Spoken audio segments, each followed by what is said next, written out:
Let's dive into the full spoilers of One Piece 111.13 after the intro.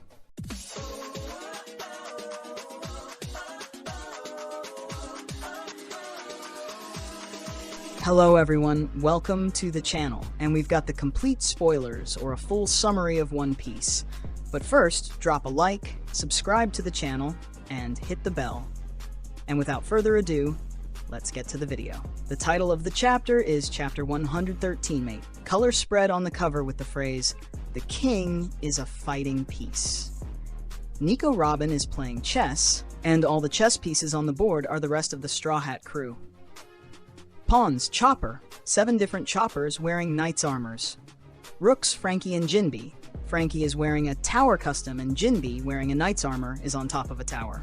Knights, Zoro and Sanji, both are riding horses and wearing Knight's armors. Bishops, Brook and Usopp. Brook is a magician and Usopp is an archer.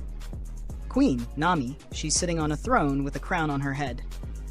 King, Luffy Gear 5. Robin is grabbing Luffy to move him on the chessboard. The chapter starts where the last one ended.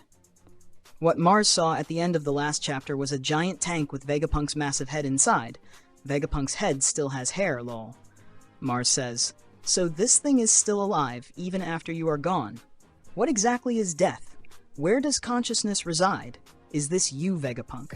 Mars steps on the Haishin Den Den Mushi, but the shell is fake, and Mars discovers that inside there's just a normal Den Den Mushi. Mars starts to panic because he doesn't know where Vegapunk hid the real one. Now we see how people all over the world are waiting for Vegapunk's message. In Syrup Village, we see Kaya, Mary, Ninjin, Piman, and Tamanegi discussing Vegapunk and his impact on the medical world. In the Twin Cape Lighthouse, Crocus is listening to Vegapunk's message with Laboon. In Baltimore, the old man mentions that Frankie has become a ship now, lol. We see reactions too in Torino Kingdom. Hachinosu, we only see reactions from random pirates that no one from Blackbeard crew, and other islands.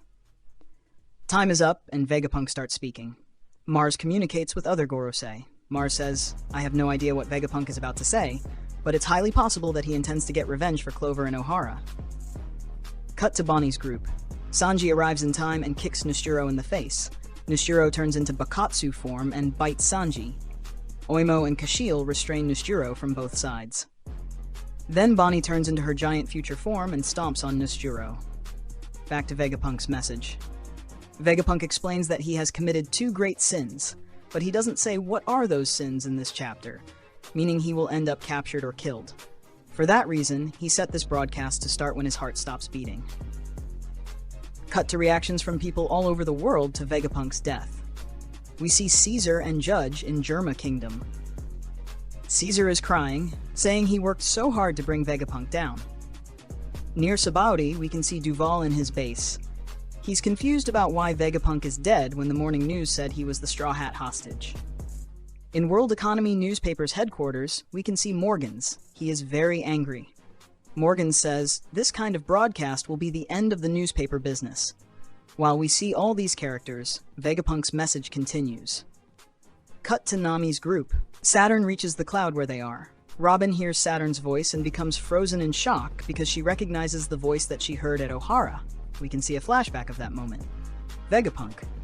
"Whoever ends up killing me, I don't blame them as being evil. I will not label anyone as good or evil, since I don't understand him enough to do so." Saturn says, "Nico Robin, the woman that Akainu failed to wipe out." Nami says, "Everyone protect Robin." Brook cuts off one of Saturn's legs. Usopp shoots an explosive bullet. Nami pulls Robin away while she uses Zeus to block Saturn's legs, and Chopper uses Guard Point to protect all of them. No Luffy, Zoro, or Jinbe in this chapter. Cut to Mars again. He's talking with the other Gorosei about what they should do now. The chapter ends with these shocking words from Vegapunk, while we have a view of the sea with small Egghead. Mars says, "What would happen if I just destroy the power plant?" Saturn says, "Don't do it." We could care less if it ends up wiping out all battleships and soldiers surrounding the island, but Topman says, "It would mean no one would ever be able to create another Mother Flame."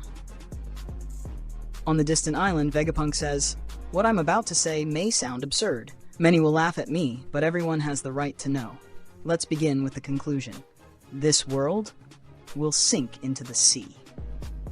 In the last panel of the chapter, we see a picture of the seafloor, where some mermaids are swimming with fishes and whales. End of chapter. Break next week for Japanese Golden Week. Full weekly Shonen Jump magazine will be on break. And that was the complete summary of One Piece 1113. We'll still have the chapter narrated this Thursday. Stay tuned. If you liked the video, leave your like, subscribe to the channel, and turn on the bell.